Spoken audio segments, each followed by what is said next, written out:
Anna steht früh auf. Es ist 7 Uhr morgens.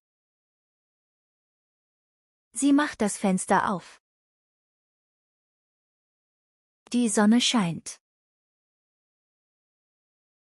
Anna geht in die Küche. Sie trinkt ein Glas Wasser. Danach macht sie Kaffee. Anna frühstückt. Sie isst Brot mit Butter. Anna schaut aus dem Fenster. Die Vögel singen. Ein Hund läuft durch den Garten. Anna zieht sich an. Sie trägt ein rotes T-Shirt und eine Jeans. Sie packt ihre Tasche.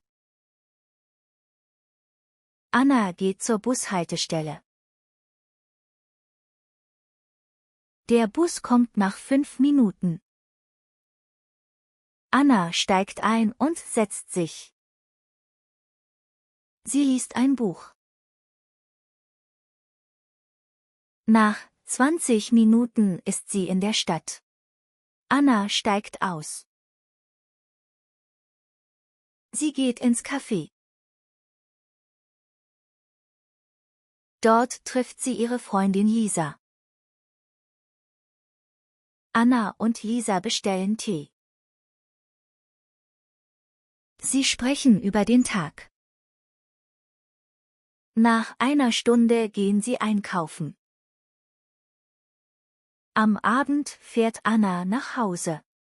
Sie ist müde, aber glücklich.